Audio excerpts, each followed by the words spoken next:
अस्सलाम वालेकुम नाज़रीन, मैं हूं आपका मेज़बान समी इब्राहिम। आइए नजर डालते हैं आज की टॉप स्टोरीज पर। सुप्रीम कोर्ट ने वजीर दिफा को तलब कर लिया। अब नवाज शरीफ खुद जाएंगे या किसी और को वजीर दिफा बनाएंगे? इस्लामाबाद में वकला बिफर गए, पुलिस से झड़पें। बिजली बहरान पर काबू पाने के लिए किए जाने वाले तमाम इक़दामात नाकाफी। हुकूमत IMF की शराइत के मुताबिक रेवेन्यू इकट्ठा करने में नाकाम। अब छुरी किसकी गर्दन पर चलेगी? मुंबई हमले को 5 साल गुजर गए, लेकिन भारत की जानिब से पाकिस्तान पर इल्जाम तराशी का सिलसिला जारी। पाकिस्तान में मिसिंग पर्सन या लापता अफराद का मामला निहायत अहमियत का हामिल है और ये एक बड़ा कॉम्प्लिकेटेड मामला है, क्योंकि माजी में ये इल्ज़ाम लगाया जाता रहा है कि इंटेलिजेंस एजेंसीज जो हैं, जिन लोगों पर शक किया जाता था कि वो मुल्क के ख़िलाफ़ सरगर्मियों में मुलव्वस हैं, उनको उठाकर ले जाते थे एजेंसियों वाले। और फिर क्योंकि पाकिस्तान के कानून में कोई ऐसी गुंजाइश मौजूद नहीं थी कि उन लोगों को एजेंसीज उठाकर इन्वेस्टिगेट कर सकें, इसलिए उनके जो ये पता नहीं चलता था कि उनको कहाँ रखा गया है और उनके लवाहिकीन दर बदर ठोकरें खाते फिरते रहते और किसी को ये इल्म नहीं होता कि वो लोग कहाँ पर हैं। जबकि दूसरी जानब इंटेलिजेंस एजेंसीज का मौक़िफ़ ये होता था हमेशा कि इसलिए इन लोगों को उठाया गया है कि ये मुल्क के ख़िलाफ़ सरगर्मियों में मुलव्वस हैं। लेकिन जिस वक्त पाकिस्तान में आज़ाद अदलिया का कॉन्सेप्ट आया और चीफ जस्टिस इफ्तिखार चौधरी ने अदालत में जब वो दोबारा बहाल हुए, तो इस केस को उन्होंने बिल्कुल एक नहायत अहमियत से इसको सुना। और मिसिंग पर्सन के केस के हवाले से आज एक नहायत अहम डेवलपमेंट ये हुई लाहौर में कि जिस वक्त एडिशनल सेक्रेटरी दिफा ने ये बताया कि सेक्रेटरी दिफा बीमार हैं, वो नहीं आ सकते, तो अदालत ने ये कहा कि जो मिसिंग पर्सन हैं 28 नवंबर को या उनको पेश किया जाए, और अगर वो नहीं आते तो फिर वजीर दिफा वहाँ पर अदालत में आएँ अपने सेक्रेटरी दिफा के साथ। और ये भी बताया गया अदालत को कि वजीर दिफा इस वक्त वज़ीर-ए-आज़म नवाज शरीफ हैं, तो अदालत का कहना था कि उन्हें इससे कोई सरोकार नहीं, वो आइन और कानून के मुताबिक चलना चाहते हैं, क्योंकि अगर किसी शख्स पर जुर्म नहीं है, कोई इल्ज़ाम उस पर नहीं है और उसको अगर आप रखेंगे अपने पास, तो इसका मतलब है कि वो गैर कानूनी हिरासत में है। लेकिन आज का जो केस था, ये कोई इस तरह का केस नहीं था कि लोगों के वेयर अबाउट्स का इल्म नहीं था। यासीन शाह नामी एक शख्स को पकड़ा गया था और मालाकंड सेक्टर के इंचार्ज ने अदालत में यह बयान दिया था आके कि सिर्फ यासीन शाह ही नहीं बल्कि 35 और अफराद थे जिनको पाकिस्तान की सिक्योरिटी फोर्सेस उससे छुड़ा कर ले गई थी। इसलिए आज के इस मुकदमे में जो लैतो लाल से काम लिया वजारत दिफा ने, उस पर सुप्रीम कोर्ट ऑफ पाकिस्तान ने बड़ी संजीदगी से इसका नोटिस लिया और अब 28 नवंबर को अगर मिसिंग पर्सन जो है अगर वो पेश नहीं किए जाते, तो अदालत का हुक्म है कि नवाज शरीफ जो वजीर दिफा भी हैं वो पेश हों सुप्रीम कोर्ट में। इस सारी सूरत हाल पर आज हम बात करेंगे। हमारे साथ हैं justice retired Saeeduzzaman Siddiqui, justice retired Wajiuddin Ahmed भी हमारे साथ हैं और एहसन भून साहब भी हमारे साथ हैं, एमिनेंट लॉयर हैं। सबसे पहले मैं चलता हूं सईदुज़्ज़मान सदीकी साहब की जानिब। अस्सलाम वालेकुम सदीकी साहब। जी वालेकुम अस्सलाम। सदीकी साहब, एक बड़ा अहम मामला है, जैसा मैंने अभी जिक्र भी किया कि एक बड़ा डायलेमा था एजेंसीज के लिए भी और अदालत भी, क्योंकि आइन की पासदारी करना चाहती है। ये बयान कीजिए कि ये कहना वजारत दिफा का, जब अदालत बार बार कह रही थी कि वो उनको पेश किया जाए और पेश नहीं किया गया, सेक्रेटरी जो डिफेंस थे वो प्रेस रिलीजेज आ रही हैं इस्लामाबाद से कि वहाँ पर वो मीटिंग्स अटेंड कर रहे हैं, तस्वीर आ रही हैं, लेकिन अदालत में ये बयान किया जा रहा है कि वो बीमार हैं। तो इस रवैये में अदालत के पास कोई और चारा तो फिर नहीं रह गया था जो ऑर्डर उन्होंने पास किया। जी देखिए, हमारे यहाँ आर्टिकल 10 जो है दस्तूर का, वो बहुत वाज़ेह है। किसी भी आदमी को बग़ैर इल्ज़ाम के अगर आप पकड़ लें तो 24 घंटे के अंदर आप उसे मजिस्ट्रेट के सामने पेश करें और फिर वहाँ से उसका रिमांड लें। अगर उसको किसी डिफेंस के मुतालिक या कोई पाकिस्तान की ख़िलाफ़ सरगर्मियों में मुलव्वस होने की वजह से उसे पकड़ा जाए, तो उसका पीरियड भी मैक्सिमम 3 महीने का है और 3 महीने के बाद उसे पेश करना पड़ता है, या उसके ऊपर कोई चार्ज लगाएं, या अगर आपके पास कोई सबूत नहीं है तो उसको छोड़ दें। मैक्सिमम जो डिटेंशन का पीरियड है वो आर्टिकल 10 के तहत 8 महीने का है। 8 महीने से ज़्यादा किसी भी आदमी को आप किसी भी तरह कोर्ट में पेश किए बगैर अपने तहवील में नहीं रख सकते। तो ये तमाम लोग जिनका मिसिंग पर्सन का केस है, ये तो सालों साल से लोग गायब हैं और इनके ये तमाम जो हिरासत है वो गैर आइनी है और सुप्रीम कोर्ट ने बिल्कुल सही किया कि उनसे कहा कि इनको पेश करो, वरना फिर वज़ीर दिफा को पेश करो कि वो आके बताएं कि इनको क्यों नहीं छोड़ा जा रहा है या उनके ऊपर क्या इल्ज़ामात हैं, उन पर मुकदमात क्यों नहीं कायम किए जा रहे हैं। तो ये देखना चाहिए कि अब देखना पड़ेगा कि 28 तारीख को वज़ीर दिफा साहब पेश होते हैं और वो क्या कोर्ट के सामने क्या मारूज़ात पेश करते हैं। उसके बाद कोर्ट उसमें फ़ैसला करेगी कि उनके जो डिफेंसेस हैं या जो उनका कहना है वो काबिल कबूल है आइन के तहत या नहीं।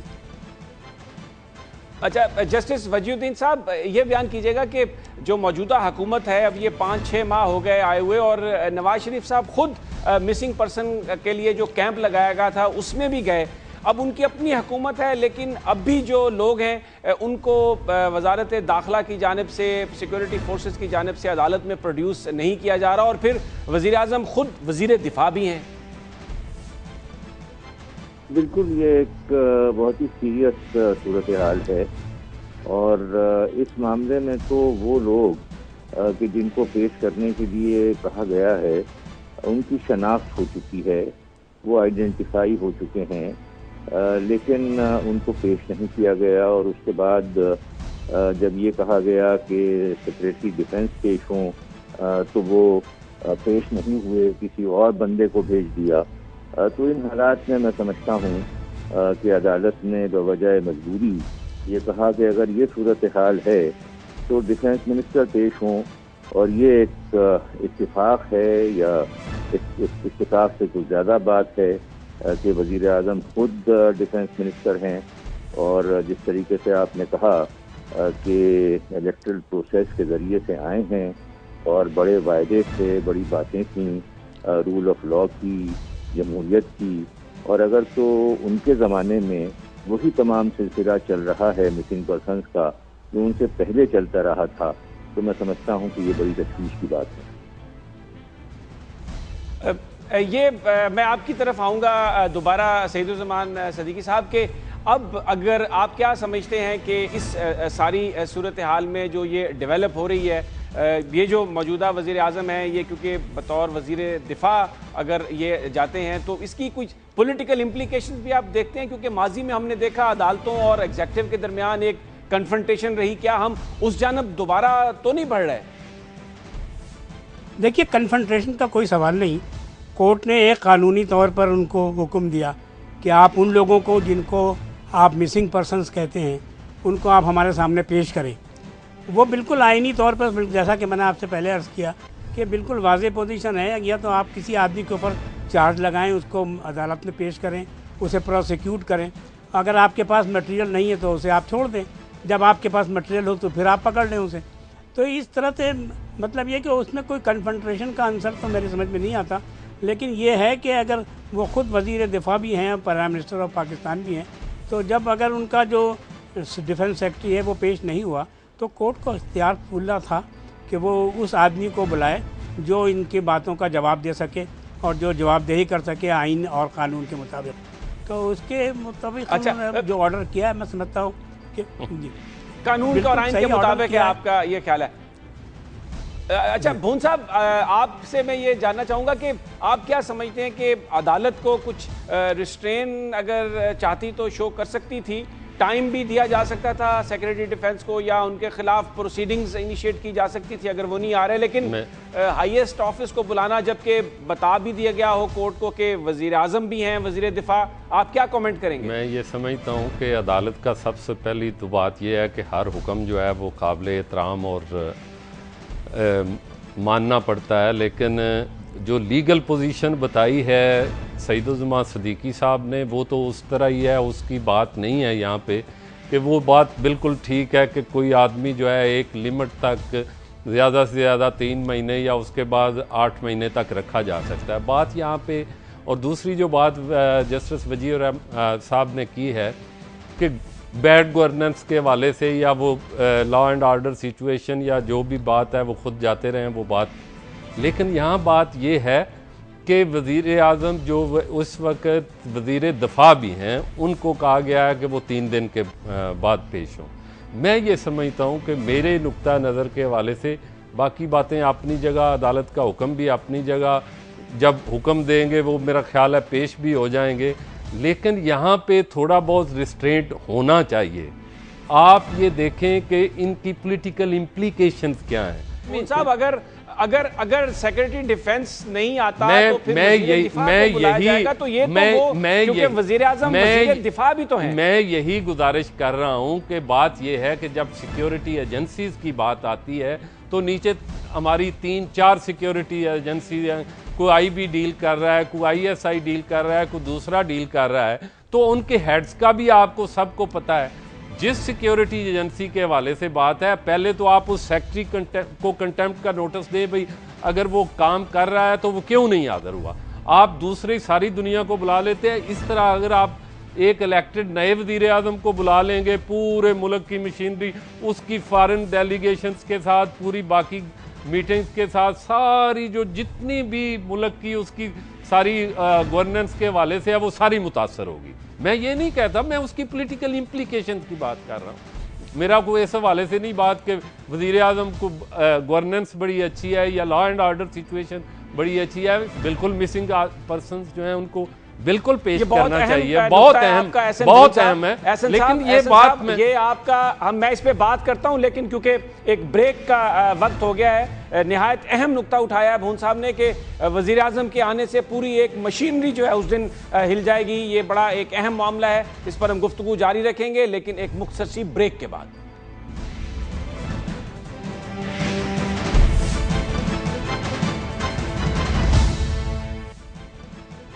Welcome back. हम बात कर रहे हैं मिसिंग पर्सन केस की, जिसमें supreme court of Pakistan Lahore registry ने वज़ीर दिफा को तलब किया है 28 तारीख को, अगर उन मिसिंग पर्सन को पेश नहीं किया जाता। और क्योंकि नवाज शरीफ साहब जो वज़ीर आज़म हैं, वज़ीर दिफा भी हैं, तो ये समझा जा रहा है कि अगर वो मिसिंग पर्सन नहीं हुए तो फिर शायद कोर्ट कहे कि वज़ीर आज़म साहब पेश हों जो वज़ीर दिफा भी हैं। हम यहाँ पर इस वक्त बात कर रहे हैं, और ब्रेक पर जाने से पहले एहसन भून साहब ने एक बड़ा अहम नुक्ता उठाया था, जिस पर मैं कमेंट लेना चाहूँगा जस्टिस रिटायर्ड सईदुज़्ज़मान सदीकी साहब। सदीकी साहब, ये बात तो सही है कि जो ये लोग हैं ये यकीनन जो सिक्योरिटी फोर्सेस की हिरासत में हैं, तो क्या ये बेहतर ना होता कि इन फोर्सेस के सरबराहों की जानिब अगर अदालत अपना रुख करती, बजाय इसके कि जो इलेक्टेड नुमाइंदे हैं उनको बुलाया जा रहा है? देखिए, जो लोग इसको, जो कोर्ट की निगाह में जो लोग जिम्मेदार हैं वो उन्हीं को बुलाते हैं। जहाँ तक कि वज़ीर आज़म का ताल्लुक़ है, उन्होंने वज़ीर आज़म को नहीं बुलाया, उन्होंने वज़ीर दिफा को बुलाया। वो भी इसलिए बुलाया कि डिफेंस सेक्रेटरी जो है वो पेश नहीं हुआ। डिफेंस सेक्रेटरी को 2 दफ़ा उन्होंने बुलाया, वो पेश नहीं हुआ, तो इसलिए उन्होंने कहा कि वज़ीर दिफा को पेश किया जाए, वो आके बताएं कि उनका डिफेंस सेक्रेटरी क्या कर रहा है, क्योंकि उसके पास वो मुताल्लिक़ा महकमे का सरबराह है। इसमें यह कहना कि प्राइम मिनिस्टर को बुलाया ये सही नहीं है। प्राइम मिनिस्टर को तो उन्होंने नहीं बुलाया, प्राइम मिनिस्टर को तो वैसे भी इम्यूनिटी है, उसको वो नहीं बुलाते हैं वो तो। लेकिन वो क्योंकि वो वज़ीर दिफा भी बने हुए हैं, साथ ही साथ बहैसियत प्राइम मिनिस्टर के वज़ीर दिफा भी हैं, तो इसलिए वो अगर उनका सेक्रेटरी दिफा जो है वो पेश नहीं हो रहा है, तो कोर्ट के पास ये अख्तियार तो मौजूद है कि जो उसका सरबराह हो उस महकमे का, उसको बुला के उससे पूछा जाए। तो आखिर किसी से तो पूछगछ होनी है। अगर वो अगर डिफेंस सेक्रेटरी जो है था वो यानी फोर्सेस का समझ लें एक तरह से माई बाप होता है, वो उनके जिम्मेदारी की पूरी उसी के ऊपर डिफेंस सेक्रेटरी के ऊपर होती है। तो डिफेंस सेक्रेटरी को पेश होना चाहिए था, उसे आके बताना चाहिए था। उसका ऑलरेडी एक कंटेम्प्ट नोटिस शुरू हुआ हुआ है दूसरे केस में डिफेंस सेक्रेटरी को। तो इसमें मैं समझता हूँ कि ये लैतुल लाल का तरीक़ाकार जो है ये मुनासिब नहीं है। कोर्टों के साथ हाइड एंड सीक नहीं करना चाहिए। उसको आके बताना चाहिए कि साहब मेरे साथ ये मुश्किल है, मैं ये इसलिए नहीं पेश कर सकता या मैं इसलिए पेश नहीं हुआ। ये कह देना कि मैं बीमार हूँ, I think it's not enough.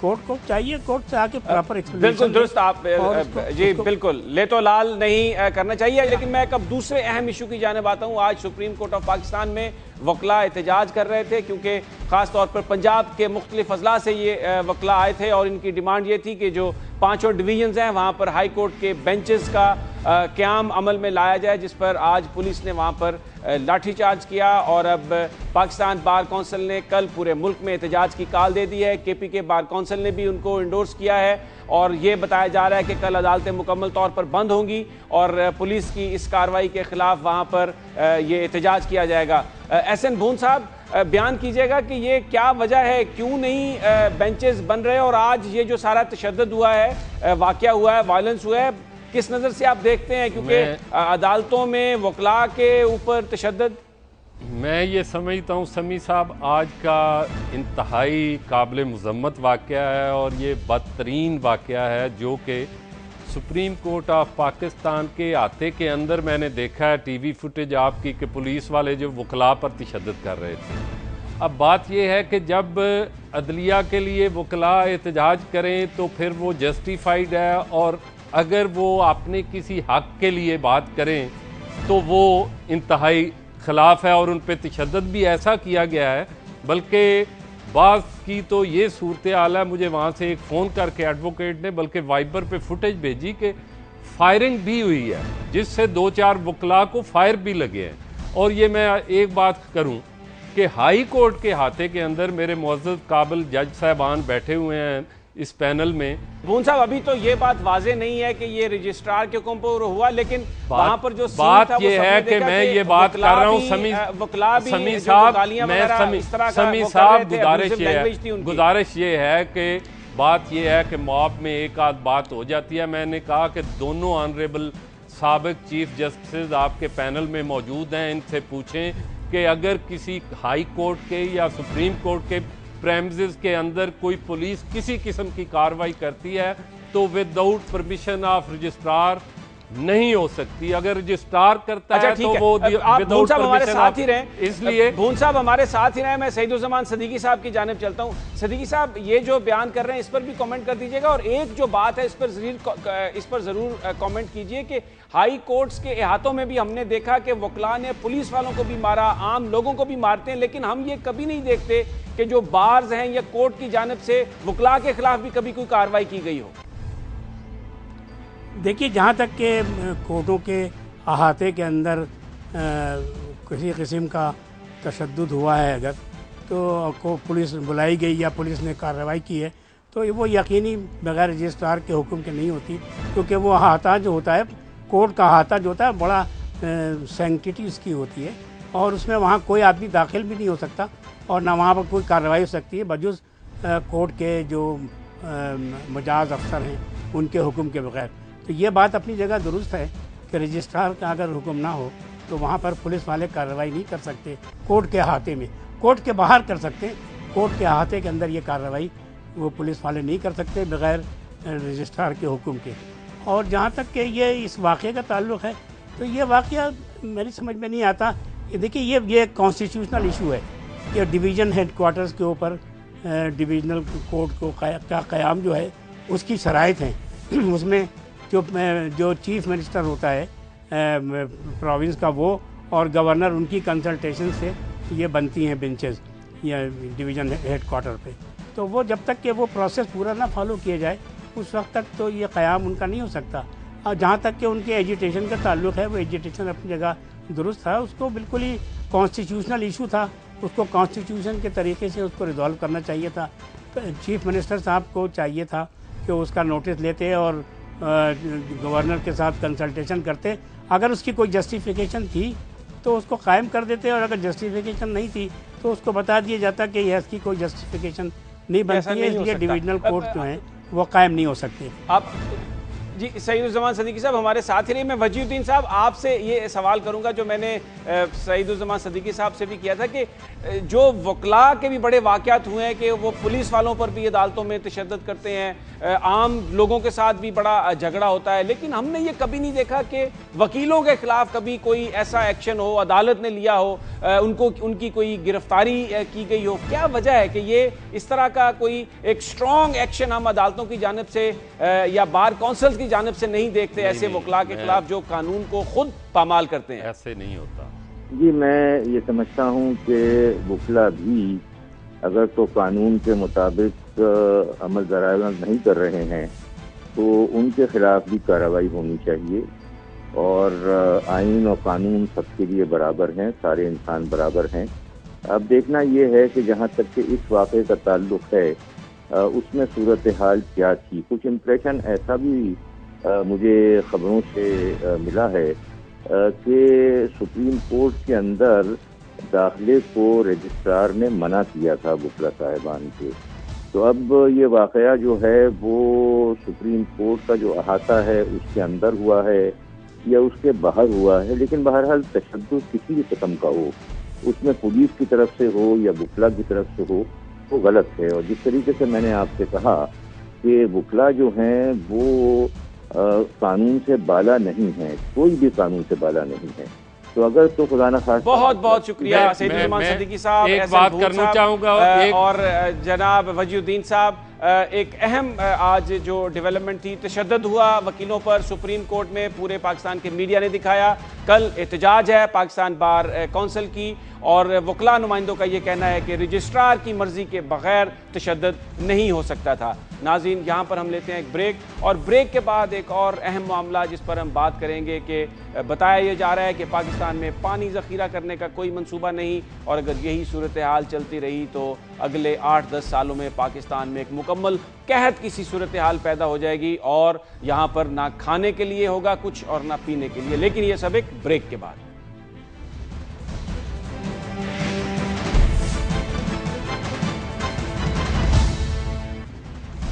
कौमी असम्बली की कायमा कमेटी बराए पानी और बिजली में यह बताया गया है कि इस वक्त पानी का ज़ख़ीरा करने का कोई मंसूबा पाकिस्तान के पास नहीं है, और अगर यही सूरत हाल रही, पानी को अगर ज़ख़ीरा नहीं किया गया, जिस तरीके से पानी की कमी हो रही है, अगले 10 सालों में एक कहत किसी सूरत हाल पैदा हो जाएगी। जिस वक्त पाकिस्तान आज़ाद हुआ था उस वक्त हर पाकिस्तानी के पास एवरेज तकरीबन 5500 क्यूबिक मीटर पानी उसके हिस्से में आता था, और अब जो फिगर है उसके मुताबिक ये अमाउंट 1000 क्यूबिक मीटर से कम हो चुकी है, और अगर कोई मंसूबा नहीं तो ये आगे चलकर मजीद कमी होगी। इसके अलावा ये भी बताया गया कायमा कमेटी को कि 1985 में जिस वक्त हम बिजली पैदा कर रहे थे, तो उस वक्त जो बिजली पैदा होती थी उसका 52% हिस्सा पानी से बनता था, और 32% हिस्सा गैस, और सिर्फ 14% जो बिजली थी वो फर्नेस ऑयल से बनती थी। लेकिन अब सूरत हाल मुख्तलिफ हो चुकी है। पानी से बिजली जो बनती है अब उसका तनासब 32% है, जबकि गैस से बनने वाली बिजली 25% और फर्नेस ऑयल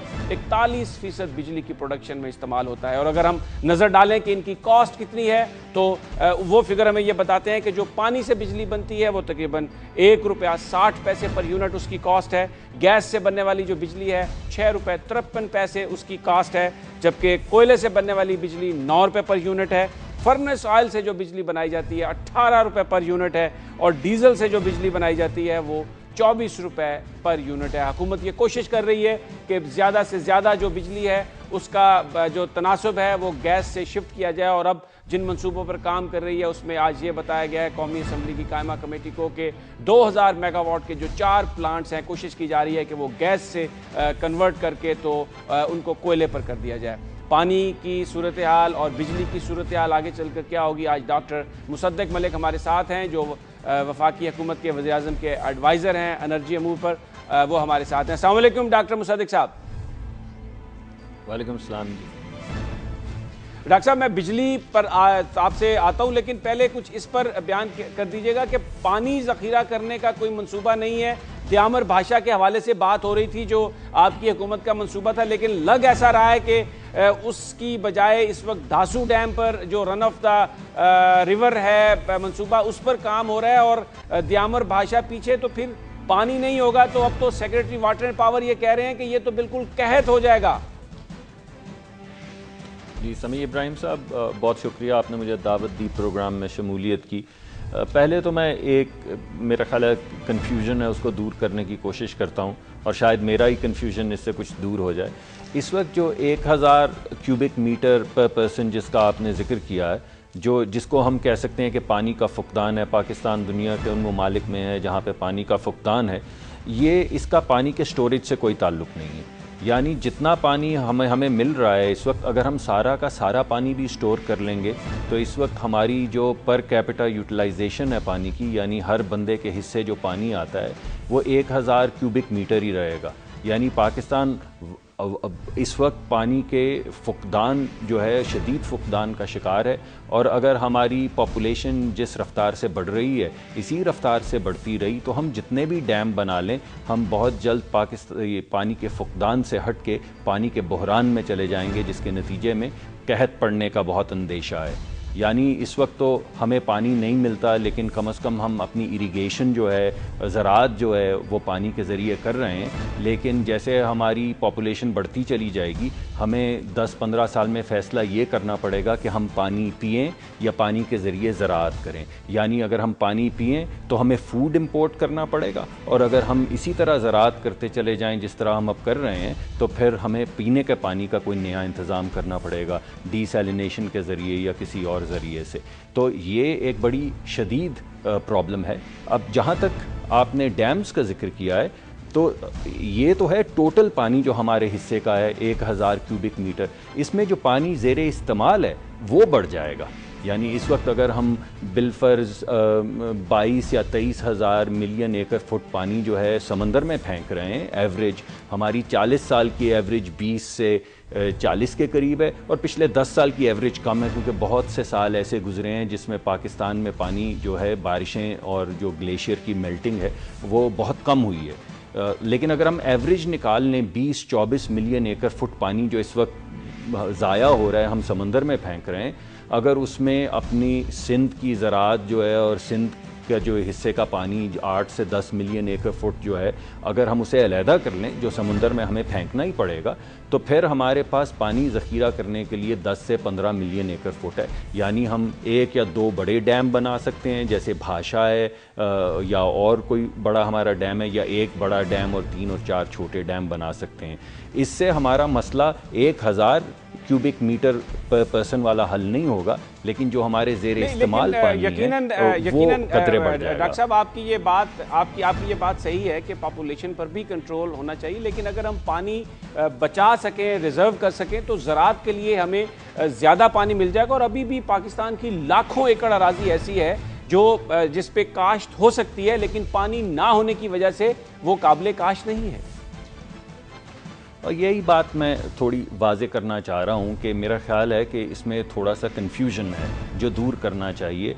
वो ये है कि अगर हम ये पानी स्टोर कर लें जो इस वक्त ज़ाया हो रहा है, जो समंदर में गिर रहा है, जो मैं आपको बता रहा हूँ कि तकरीबन 12,000 से 15,000 मिलियन एकड़ फुट इजाफी पानी जो है वो हम ज़ेरे इस्तेमाल ला सकते हैं, तो उससे हमारे इस वक्त की जो सूरत हाल है, मैंने आपको कहा कि 1000 अगर हम सारा पानी भी इस्तेमाल कर लें तो हर बंदे के हिस्से 1000 क्यूबिक मीटर आता है। तो दुनिया के स्टैंडर्ड से जहाँ पे 1500 जो है, जिसको हम वाटर सफिशेंसी कहते हैं, उस लिहाज से सारा पानी स्टोर करने के बावजूद इस वक्त हम पानी के फुकदान में हैं। यानी आपकी बात बजा है कि आप अंदाज़ा करें कि अगर सारा पानी हम स्टोर कर लें फिर भी पाकिस्तान में पानी का फुकदान रहेगा, तो अगर हम नहीं स्टोर करेंगे, जो हम नहीं कर रहे, तो फिर पानी की क्या सूरत हाल आएगी। ये है, मैं ज़रा वजाहत करना चाह रहा था ताकि ये कितना बड़ा मसला है, ये मसला सब लोगों के सामने एक वाज़ेह शक्ल में आ जाए। अब दूसरी बात आपने ये कही कि इस वक्त लग ऐसा रहा है कि हम दासू बना रहे हैं और भाषा नहीं बना रहे। नहीं, ऐसा कोई मसला नहीं है। वज़ीर आज़म साहब ने, हमारे वज़ीर पानी बिजली जो हैं, सब ने बड़ी एक वजाहत के साथ कौम के सामने ये बात रखी है। वज़ीर ख़ज़ाना साहब ने बारहा इस बात का जिक्र किया है कि हम दासू या भाषा नहीं बना रहे, हम दासू और भाषा बना रहे हैं। अब हमारे पास जो मसला है वो ये है कि हमारे पास वसाइल की कमी है। अगर हमारे पास 10 बिलियन डॉलर के करीब या 12 बिलियन डॉलर के करीब इजाफी पैसे हों, तो फिर हम बड़ी तेज़ी से भाषा बनाना शुरू कर सकते हैं। लेकिन अब जो हमारे डेवलपमेंटल फ़ंड हैं, उसमें हर साल एक ख़ास रकम जो है वो मुख्तस की गई है, ताकि हर साल हम इंक्रीमेंटली भाषा बनाते चले जाएं। उसकी फिजिबिलिटी स्टडी शुरू हो गई है, उसकी डिज़ाइन स्टडीज़ ऑलरेडी चल रही हैं, उसके भाषा के ज़ुमरे में ज़मीनें जो एक्वायर होनी थी उनकी ख़रीद जो है वो तकरीबन मुकम्मल होने वाली है।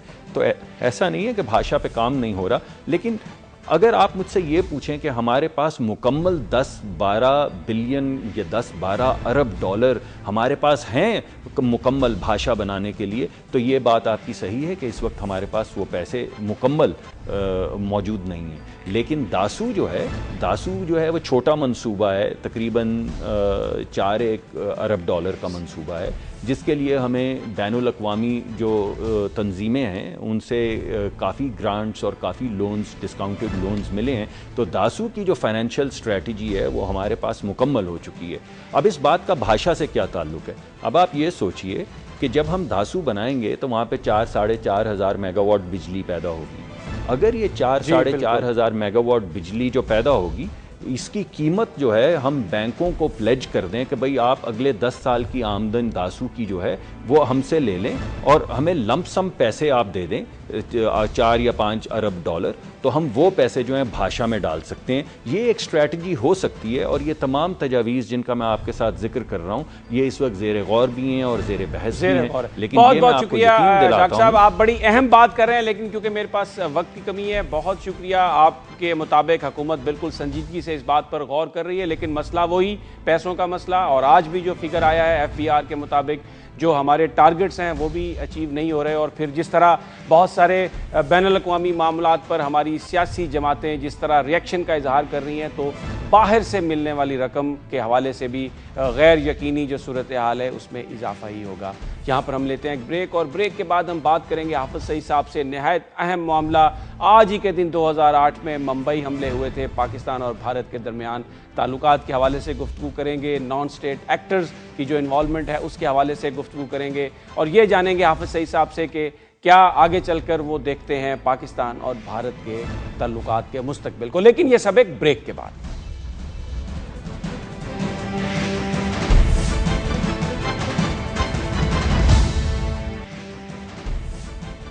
आज ही के दिन 2008 में मुंबई में हमला हुआ, जिसके बाद पाकिस्तान और भारत के दरमियान एक बड़ी जंग के खतरात भी आए, ताल्लुकात भी मुतासर हुए। बड़ी मेहनत से उन ताल्लुकात को बेहतर बनाने की कोशिश की जा रही है, लेकिन एक सवाल ये पैदा हुआ कि नॉन स्टेट एक्टर्स पाकिस्तान और भारत के दरमियान ताल्लुकात को कहीं भी किसी वक्त भी ख़राब कर सकते हैं। लेकिन इसके साथ साथ उन मसाइल की जानिब भी गुफ्तगू गई जिनकी वजह से ये वाक़यात हो रहे हैं। अगर सिर्फ इन वाक़यात को रोकने की कोशिश की जाए, लेकिन जो इन वाक़यात की वजह हैं अगर उन वजूहात को रिमूव ना किया जाए, तो बहुत सारे मुबस्सरीन का ये कहना है कि ये सारी कोशिशें आर्जी साबित होंगी, अमन का बरकरार करने की, अमन को पायदार बनाने की नहीं कामयाब हो सकती ये कोशिशें जब तक जो कोर इश्यूज़ हैं वो हल ना हो। मुंबई हमलों के हवाले से जमात उद दावा के सरबराह हमारे साथ मौजूद हैं हाफिज़ सईद साहब, उनसे हम बात करेंगे कि वो किस तरह से देखते हैं पाकिस्तान और भारत के दरमियान ताल्लुकात को। अस्सलाम वालेकुम जनाब हाफिज़ साहब।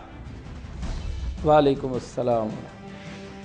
हाफिज़ साहब, 2008 में जो वाक़या हुआ था, मज़म्मत उसकी हर तरफ से हुई, लेकिन कुछ लोगों का ये ख्याल है कि इस किस्म के वाक़यात होते रहेंगे जब तक जो कोर इशू है उसको हल करने की कोशिश ना की जाएगी। समी साहब, इसमें कोई शक नहीं है। मसला ये है कि जो असल मसाइल हैं, कश्मीर का मसला जो पाकिस्तान और इंडिया के दरमियान बुनियादी मुतनाज़ा मसला है, उस मसले को डिट्रैक करने के लिए इंडिया ने हमेशा ये रवैया इख्तियार किया हुआ है कि वो प्रोपेगेंडे की सियासत करता है, ब्लेम गेम करता है, पाकिस्तान के ऊपर इल्ज़ाम तराशी उसका मुस्तकिल वतीरा बन चुका है, और वो चाहते सिर्फ ये हैं कि कश्मीर की बात दबा ली जाए, छुपा ली जाए, और वहाँ जो जुल्म हो रहा है, लाखों लोग उस तहरीक में शहीद हो चुके हैं, उनका हक़ है आज़ादी का, और अगर हम उस आज़ादी की बात करते हैं और कश्मीरियों को हक़ बजानिब करार देते हैं तो सब तोपों का रुख हमारी तरफ कर दिया जाता है।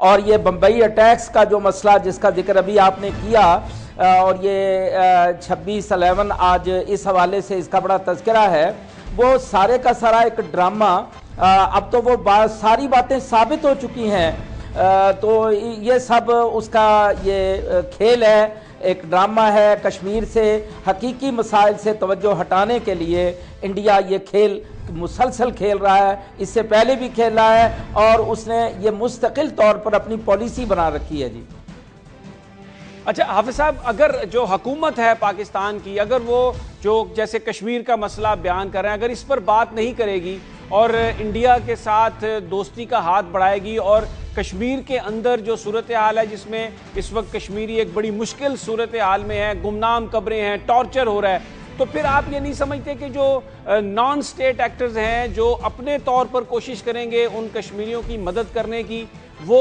उसके हवाले से रुझान में इजाफा होगा? देखिए जी, मैं ये समझता हूँ कि दोनों काम जो है ना वो वाज़ेह होने चाहिए।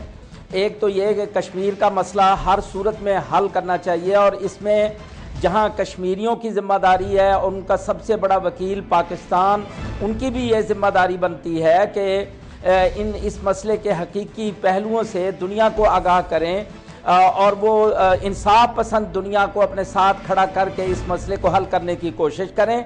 और उसके साथ साथ समी साहब ये बहुत ज़रूरी है कि इंडिया की जो ब्लेम गेम है या जो प्रोपेगेंडे की सियासत वो पाकिस्तान के ख़िलाफ़ कर रहा है तो उसकी कली भी खोली जाए।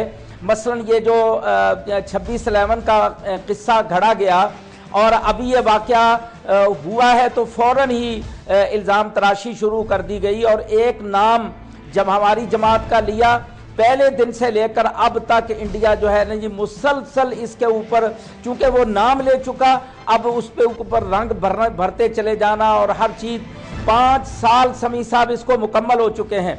देखिए ज़रूरत इस बात की है कि इन तमाम चीज़ों को भी, हक़ाइक़ को भी दुनिया के सामने वाज़े किया जाए। अगर आप इस मसले में वादे करना चाहते हैं तो मैं इन हकीकतों से कुछ बातें अर्ज़ करना चाहता हूं कि इस वाक़े में असल बात क्या है, हक़ाइक़ क्या हैं और ये 5 साल में क्या क्या डेवलपमेंट्स हुई हैं, ताकि दुनिया के सामने ये हकीकत भी वादे हो, इंडिया का चेहरा खुलकर वादे हो जाए। जी प्लीज़ इरशाद आप बोलिए जी, बताइए जो वाक़यात आप बताना चाहते हैं। हाँ, मैं अर्ज़ यह करना चाहता हूँ कि ये 26/11 जो 2008 को ये बम्बई अटैक्स के हवाले से इल्ज़ाम तराशी हुई, उसको 5 साल आज मुकम्मल हो चुके हैं। लेकिन समी साहब इसमें सबसे पहली बात ये हुई कि जब ये इल्ज़ाम हम पर लगाया गया, अल्हम्दुलिल्लाह मैंने उसी रोज़ ऐलान किया कि ना इसके अंदर कोई हकीकत है, ना इंडिया के पास इसका सबूत है, क़यामत तक इंडिया इसका कोई सबूत पेश ही नहीं कर सकता। जो मैंने ये ऐलान किया और उसके फ़ौरन बाद मुझे गिरफ़्तार कर लिया गया और मुझे बताया गया और मेरी जमात के बहुत सारे लोगों को गिरफ़्तार कर लिया गया। ये कहा गया जी कि इंडिया की तरफ से सबूत फराहम किए जा रहे हैं और आप इंतज़ार करें। फिर वो सबूत आए, सैकड़ों सफ़ात पर मुश्तमिल वो डोसियर इंडिया ने भेजे और फिर कहा कि हमने इसके पुख्ता सबूत पाकिस्तान को दे दिए। लाहौर हाई कोर्ट के अंदर ये केस चला।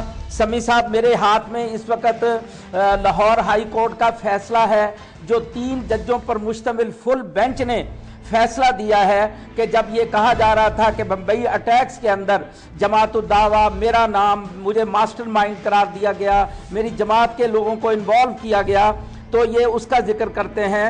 ये 6208 2009 की रिट पिटीशन है। ये इसके सफ़ा नंबर 28 पे यानी तमाम 3 जजों पर मुश्तमिल बेंच ये लिखता है कि we have observe that not a single document has been brought on the record that Jamaat-ud-Dawa or the petitioners were never involved in the said incident।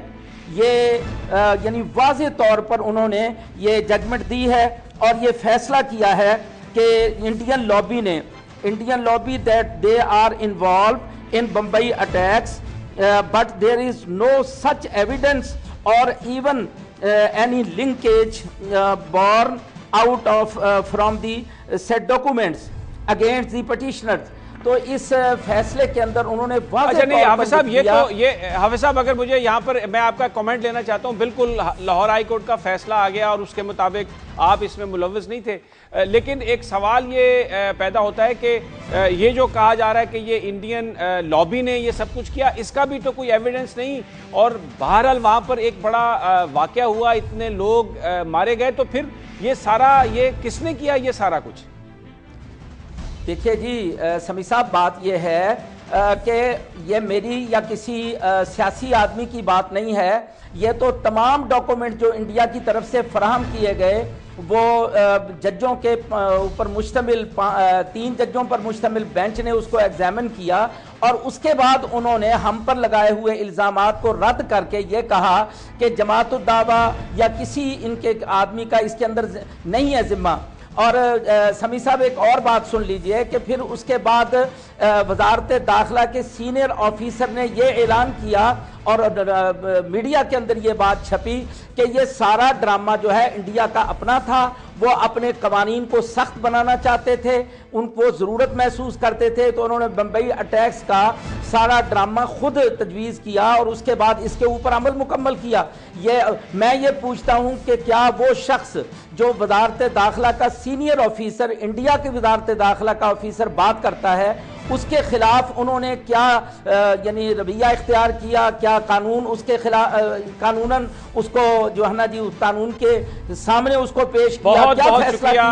हाफिज साहब, मैं क्योंकि मेरे पास वक्त खत्म हो रहा है, बहुत बहुत शुक्रिया। हाफिज सईद साहब का कहना था लाहौर हाई कोर्ट ये फैसला दे चुकी है कि उनकी जमात इसमें मुलव्वस नहीं, ये इंडियन लॉबी की साजिश है और ऐसे वाकयात का मकसद सिर्फ ये है कि जो कोर इशू है कश्मीर का इशू उससे तवज्जो हटाई जाए। लेकिन उनका कहना था कि जब तक वो मसला हल नहीं होगा पायदार अमन और ताल्लुकात दोनों ममालिक के दरमियान बेहतर नहीं हो सकते। नाज़रीन, ये था आज का प्रोग्राम। कल फिर आपसे मुलाकात होगी टॉप स्टोरी में नई खबरों और नए एनालिसिस के साथ। तब तक अपने साथियों का ख्याल रखिएगा। अल्लाह हाफिज।